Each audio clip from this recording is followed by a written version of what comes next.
So imagine a tiny, high-stakes drama playing out in the backyard. Oh, okay. It has all the elements you'd want in a thriller. I'm talking a turf war, an immediate eviction crisis, a desperate search for a safe house, And a fortress. and a meticulously constructed fortress. But the actors here, they aren't people. They're Zebra Cichlids, some really unlucky Gouramis, and a very, very specific piece of styrofoam. And while the cast is, aquatic, the director of this whole drama is maybe even more interesting. We're looking at a source today that isn't just some nature journal. It's a glimpse into a very specific kind of mind. We are diving into a blog post from qianmeng.org. Specifically, it's a post titled Notes on Fishkeeping, Part 194, Managing the New Zebra Cichlid Spawn. Part 194. And if seeing Part 194 didn't already tip you off, the author, Ang, well, he's intense. He describes himself as an old software plumber. And that title, software plumber, that's the key to everything we're going to talk about today. Because when a software engineer looks at a pond, they don't just see fish swimming around. They see a system architecture, they see variables, resource contention, and they see bugs that, need to be patched. That is such a cool way to frame it. Because looking at his site, he doesn't just dabble.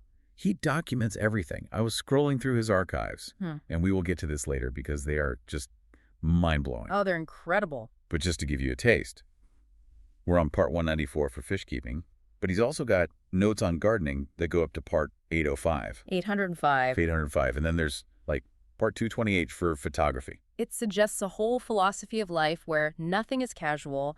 Everything is a project to be optimized and tracked and iterated on. Right. So I think our mission for this deep dive is to look at this very specific fish-keeping challenge he's facing, but to view it through that lens. How does a systems engineer debug a natural ecosystem? Okay, so let's unpack the bug he's currently dealing with. Yeah. It all starts with what's supposed to be a happy event. Right, technically.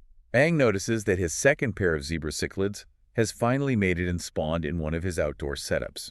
And immediately, his observer brain just kicks in. He's comparing this new data point against previous data.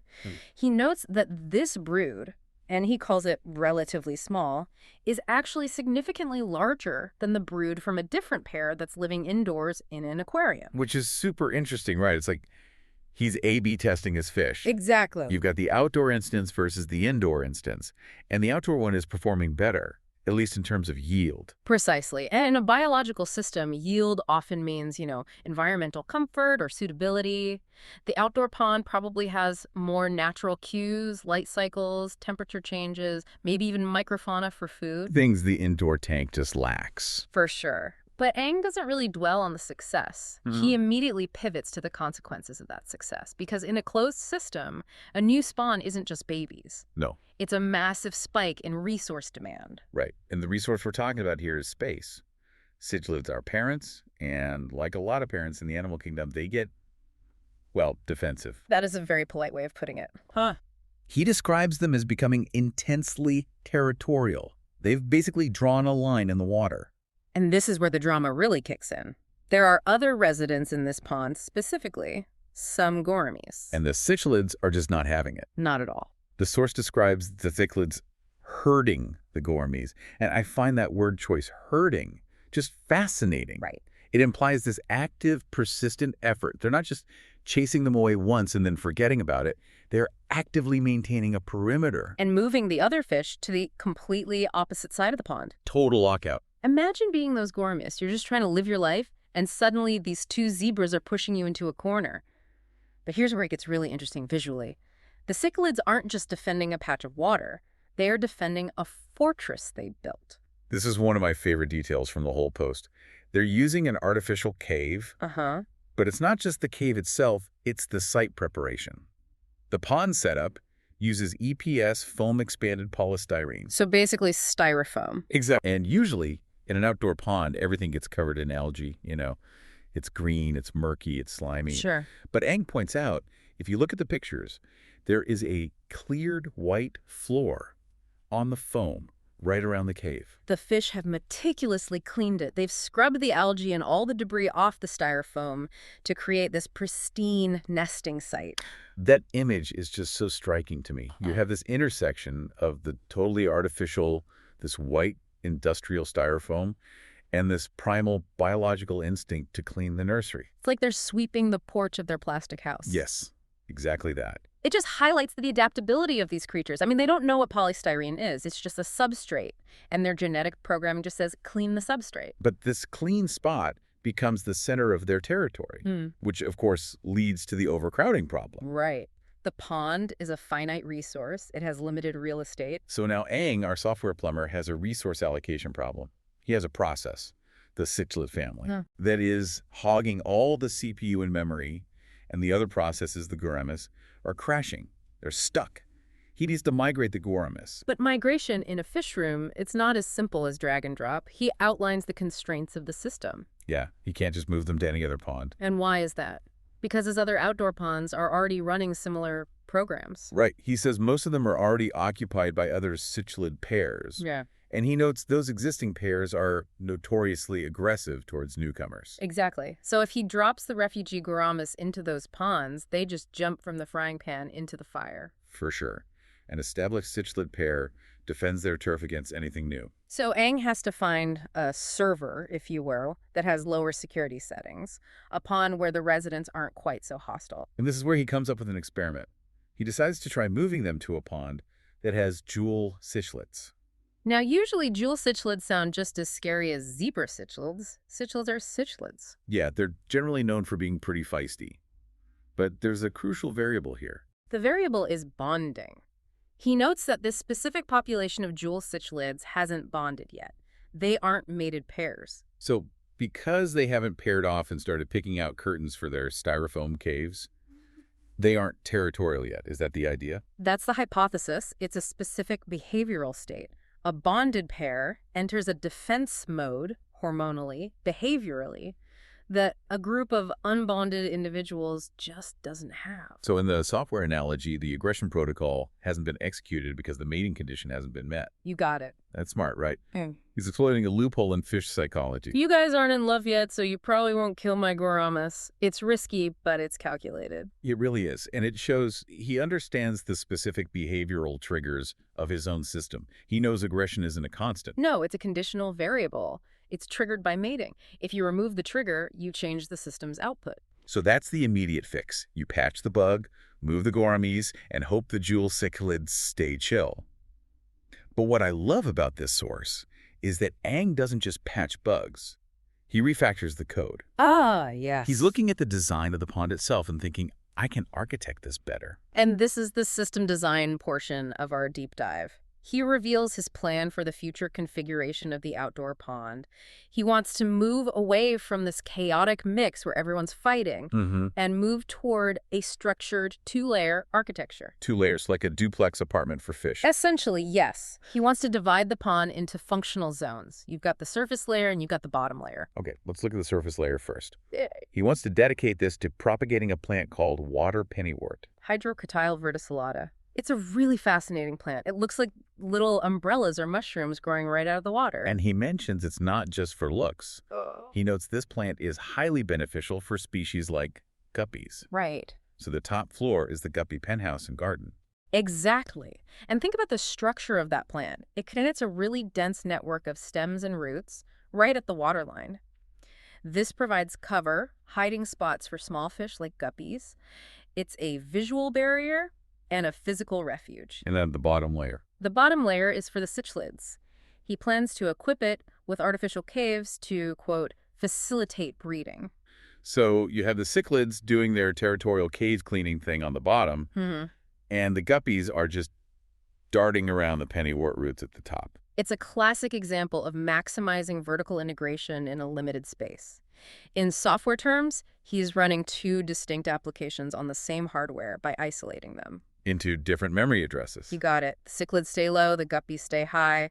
The conflict is resolved by design, not by constant intervention. It sounds so logical when you put it that way. Instead of constantly breaking up fights, you just build a house where the fighters never have to see each other. And that is the essence of good system architecture. If you find yourself constantly fixing the same problem, like, relocating Gouramis every time a Cichlid spawns, it means your underlying design is flawed. Right. So Aang's solution is to change the environment to match the behaviors. He's not trying to train the Cichlids to be nice. That's impossible. How can I help you? He's building a system where their mean behavior doesn't crash the whole pond. I want to zoom out a bit now. We've been talking about the fish and the plants, but I can't stop thinking about Aang himself. Oh, yeah. We said at the start he's a software plumber, but when you look at the sidebar and the footer of his site, I mean, the sheer volume of his output is staggering. It really is. We are looking at a snapshot from February 2026.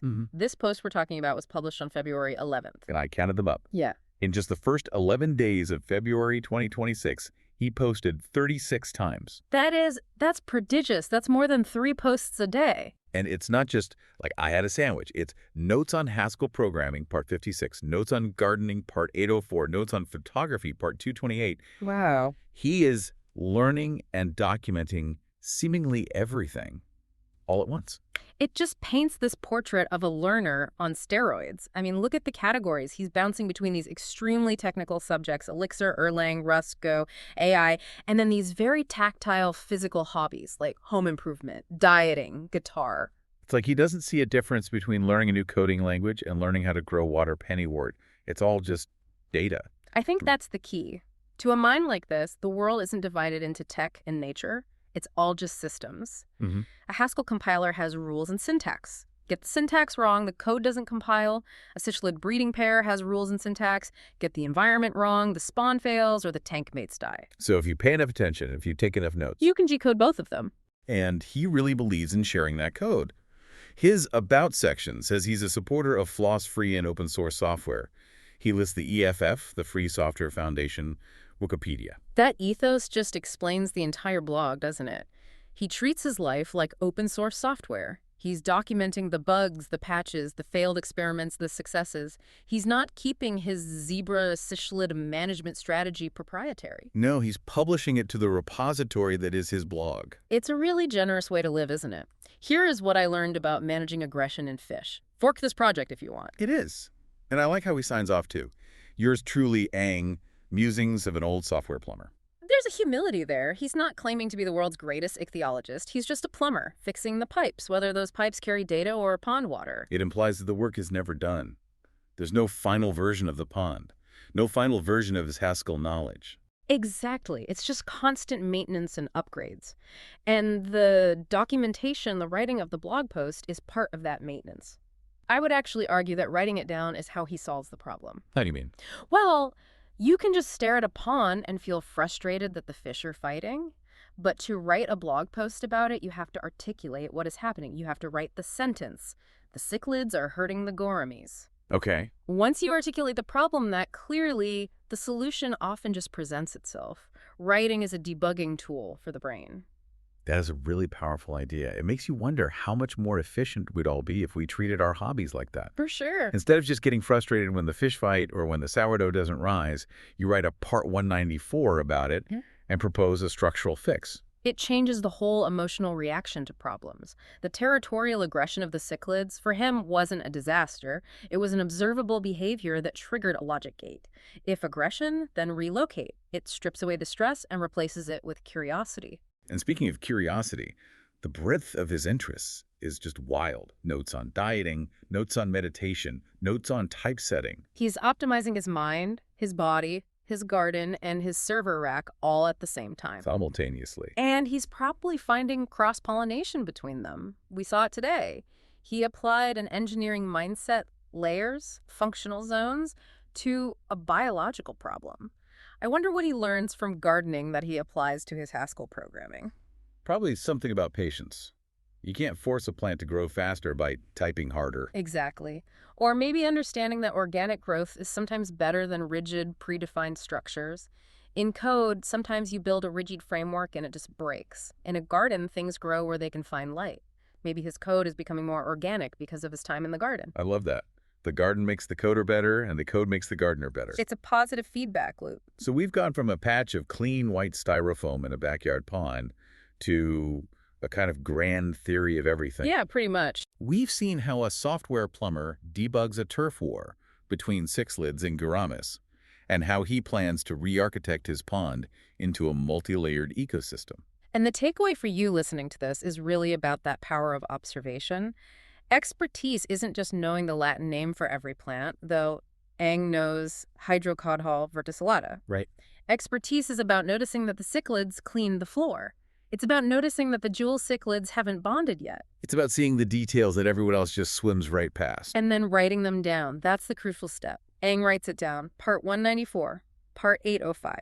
The act of documentation forces you to clarify your thinking. You can't just have a vague feeling that the fish are fighting. No, you have to describe how they are fighting and where they are fighting to really solve it. So here is a thought to leave you with today. We all have ponds in our lives that feel a little chaotic. Maybe it's your kitchen, maybe it's your email inbox, maybe it's your team at work. And if you looked at that chaotic space with the cold, analytical eye of a software plumber, what would you see? Are your Gouramis stuck in a corner because the system is designed wrong? Do you have conflicting processes trying to use the same resources? What functional layers could you build to stop the conflict before it even starts? Maybe you need a surface layer for the easy stuff and a bottom layer for the deep work? Just like the Pennywort and the Cichlids. Mm-hmm. Debug your environment, folks. And hey, if you figure it out, write it down. Maybe start Notes on My Chaos, Part 1. Part 1 is always a good place to start. Thanks for diving in with us. Until next time.